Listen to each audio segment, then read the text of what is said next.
You are listening to C-Suite Perspectives, a podcast by the Conference Board.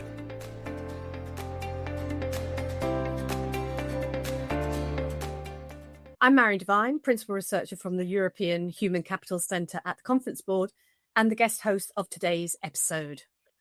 So today, we're going to discuss pay transparency, which becomes law across countries in the European Union in just 1 month's time.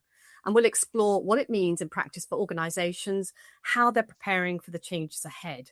This is also a key theme that we'll be exploring at our upcoming event, Future Reward Europe 2026. Last year's event, I have to say, it was a very lively session.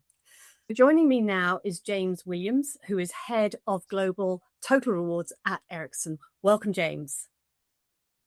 Thank you, Marion. Great to be here today to talk about what is a really important, a very long-standing topic in the world of rewards.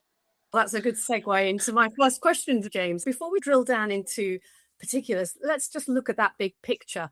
What do you think will change as a result of the new law? Do you see pay transparency mostly being a sort of compliance issue for companies and across Europe? Or do you think it will help drive a more fundamental culture shift in how organizations think about equity, fairness, and trust? Will it make a difference? I'm probably an optimist in this space where I believe that if we get it right in the world of rewards and in the world of business more broadly, it will help to shift the dialogue from what has historically been quite a black box, lack of trust topic. Let's call that my area of specialism, rewards, to a world whereby we are able to talk about it, not necessarily completely openly, but openly enough such that people can understand the why of their pay, the what of their pay, with a view to really valuing all the different elements of their pay. And under that would be this transparency part. Beyond that, because they understand the why and the what and the value, they also feel that they are fairly paid for the work they do. If we can get that, is a great opportunity. Clearly, the law in Europe and in other countries around the world potentially acts as a sanction to that. One of the things I'm proud of at Ericsson is that we have two reward principles, one being fairness and one being transparency, which means that we've been on the journey for some time now. But it's definitely going to be some difficult waters to navigate to get to the right answer rather than it just being about compliance, which I think would be much too narrow a view. Thank you, James. From what you're saying, it's not just gender pay equity, it is that broader landscape of people really understanding about pay and benefits and having those conversations. Tell us a little bit about Ericsson in terms of pay transparency. I've just touched on it. How does the concept of transparency fit into your pay philosophy, your performance management process and culture? Is this something that's just come about in the last 2 years, or is it something bigger for you? We have 4 pay principles at Ericsson, one being contributional performance, one being competitiveness. Those two probably aren't super surprising as upfront and in the face of employees in the way that we talk about pay. But the next 2 and the only other 2 are fairness, which is about being consistent in what we reward for, that our pay decisions are non-discriminatory, and we use the same criteria when we're making our decisions. And then secondly, transparency, that we work to be as transparent as possible around the rationale for pay decisions so that each employee knows why we're getting what we're getting for working at Ericsson. 50% of our principles are about fairness and transparency. It helps that they're separated because sometimes we get a bit jumbled up with the European legislation about, is it all about pay equity? Not so much. It's also about driving up understanding. And that's a little bit of the reason for my optimism, which is if we can get better at explaining, as I talked about earlier, the what and why of pay, then probably got a chance of less complaints rather than more complaints about pay equity. Yeah, absolutely. Let's hope for that.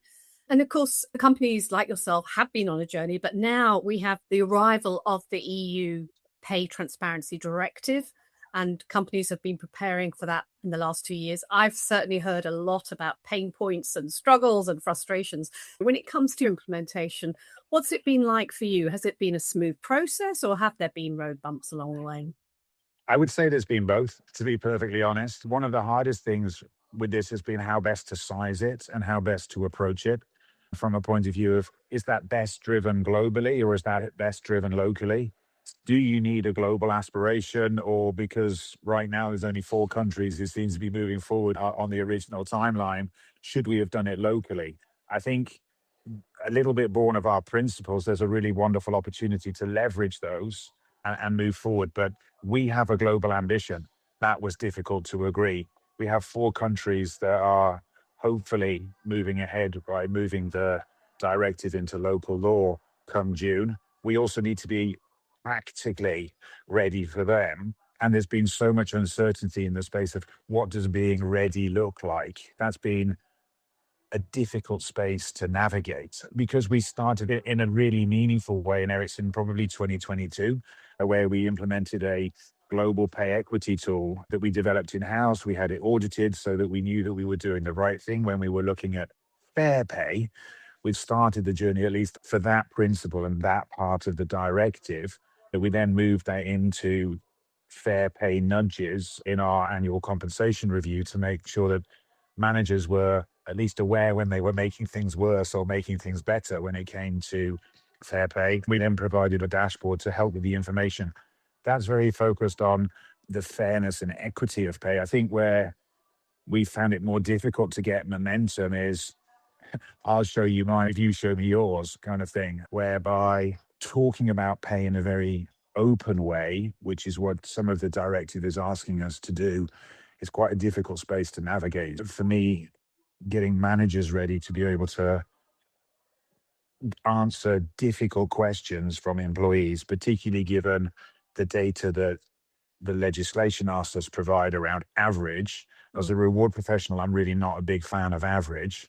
And that's a very difficult thing to get managers ready for, so they're dressed for success. I think that journey from being a manager who's been quite HR controlled in their decision making, and maybe one of those managers, clearly we don't have them at Ericsson, that maybe in other companies, there's managers that would say, HR told me. They've got a really long way to travel to get ready for an employee that comes to them and says, why am I paid below the average? Yes. Yeah, And absolutely. I think that's a big bump. And I think then the changing of the scale of this issue to the point at which we almost feel like it may be the emperor's new clothes has been difficult. If you'd asked me 6 months ago what it was looking like a Europe-wide go live of pay transparency, and we had to get all the managers in all of those locations ready, now it looks like, am I going to do too much if I do that? Should I just worry about Italy, Poland, Romania, and Slovakia at the moment? Now, we're trying to plow a middle course where we're ready everywhere, but it's really hard to get local resources to pay attention when they know their government has just delayed it till some unknown date in the future. Local attention, but also the manager journey have been the biggest bumps for us up to now. Maybe for the benefit of our listeners who might not be fully aware of how it works in the European Union, we have a directive, and then every member country then has to transpose it into their own local laws. They may already have laws around gender pay gap reporting, other employment standards and things, and so they have to be folded in.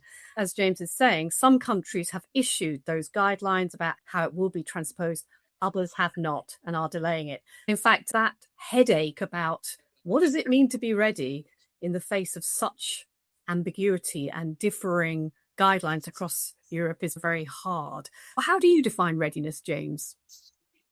We define readiness as we will be able to provide the necessary information currently as outlined by the directive on a Europe-wide basis, and then based on the transposition in the 4 countries that I just mentioned, thinking about what if there's anything additional in those spaces, creating a process to support that right for information, and then also having some points of view about what are we going to be transparent about, clearly guided by the directive. For example, what are we going to do about publishing salary structures? Who are we going to publish salary structures to? There's some company-wide principles and approaches that you can agree to regardless of where the transposition process is, to short circuit some of that. But to some degree, there's infrastructure requirements, there's training requirements, and then there's process and communication requirements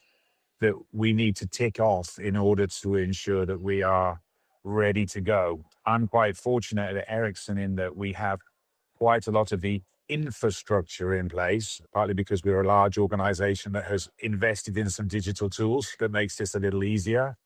Therefore, having a good global job architecture where we can identify whether people are doing the same sort of work, we didn't need to invest too much in that because we've got that. I'm blessed by the fact that by the end of 2026, 99% of our employees will have access to an online compensation and benefits portal where they can see at least their own information, which we plan to incorporate the required other elements of transparency country by country.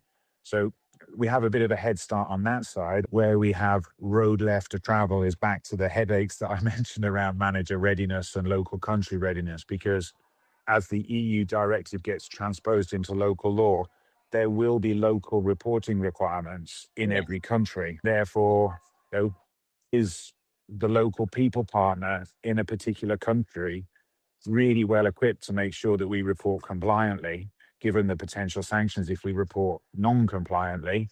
Maybe not. And therefore, getting all of that infrastructure in place to help out too has been something of a challenge. Yeah. So there are opportunities in terms of this better and informed conversation, but there are challenges in the practicalities and there are risks in terms of potentially getting it wrong.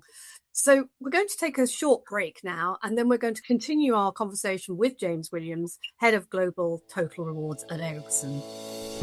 What does the future of work mean for your employees? How will your company navigate the future of AI? Will there be a global recession?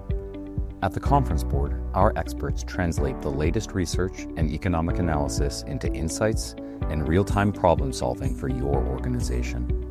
Membership at the Conference Board provides your team with an assortment of knowledge from economics, marketing and communications, governance and sustainability, public policy, and human capital.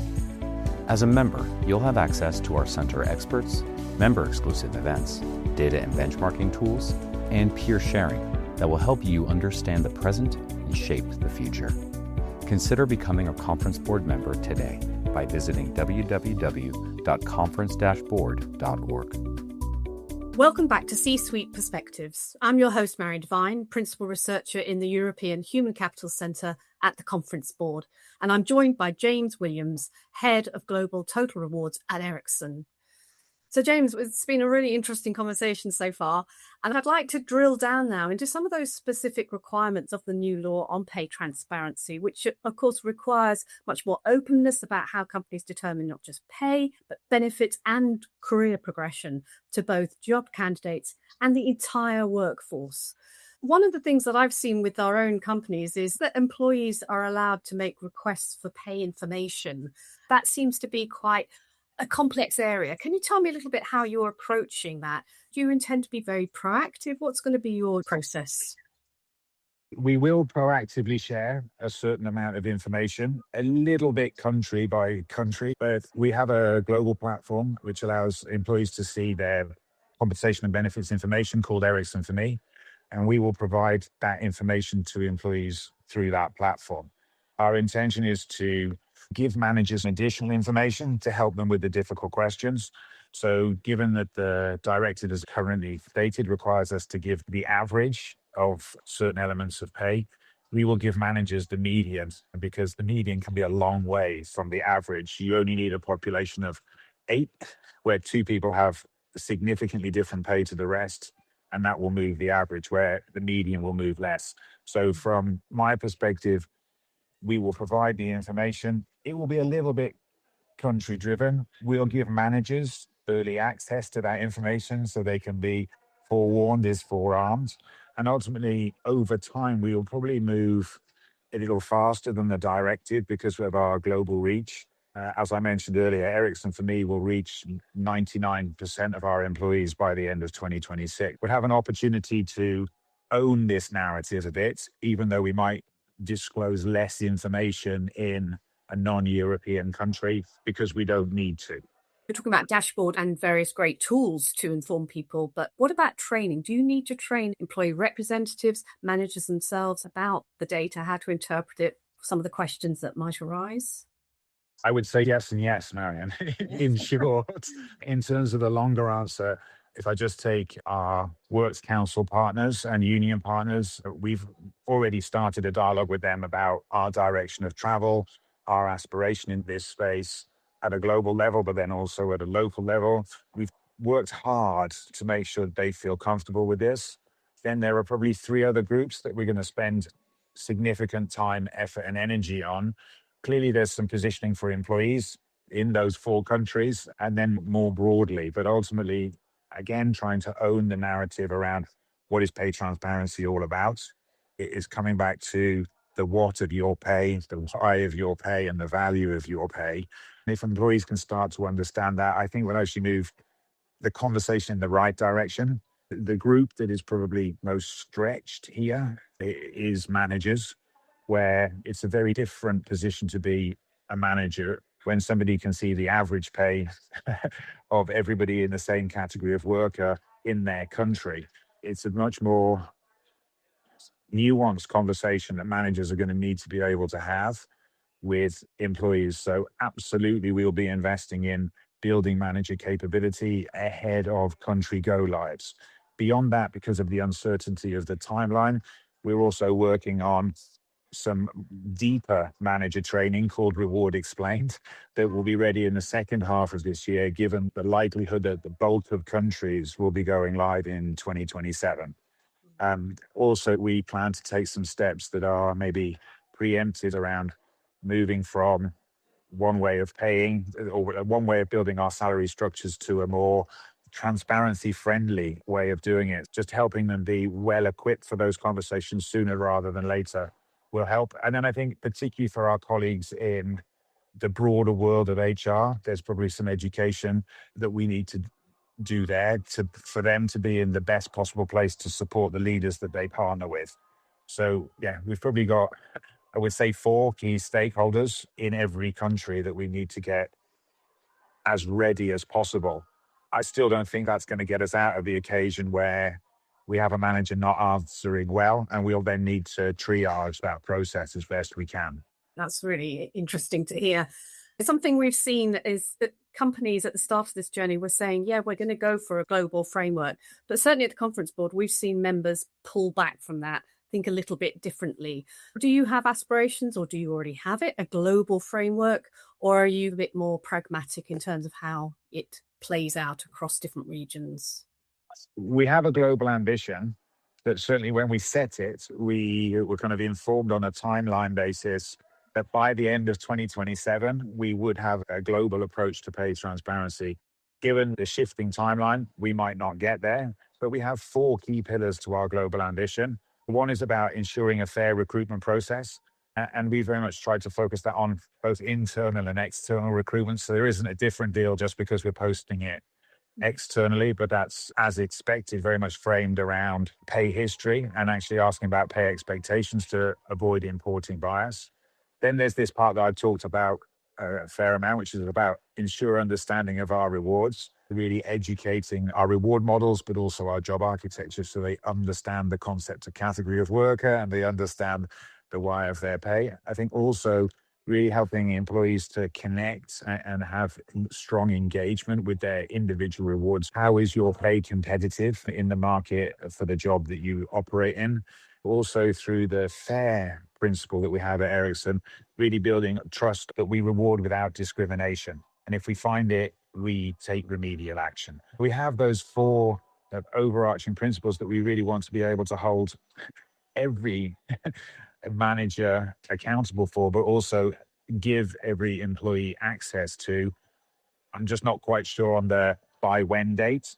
And then particularly in Europe, whereby there'll be more stringent reporting requirements and local interpretation, we've decided rather than go big bang to be informed country by country and simply be ready everywhere to press go, and then press go when we have more clarity about what are the requirements in each country. Thank you. We have to redefine the word readiness for companies. It is about a mix of having the foundations in place, but also some sort of flexibility or agility in responding as things unfold. Just one final question. If there's one recommendation that you'd give to businesses on their journey of implementing pay transparency, and as you say, some businesses have already been well a long way. For others, it's been quite a steep and quick journey, let's say. What would that advice or recommendation be?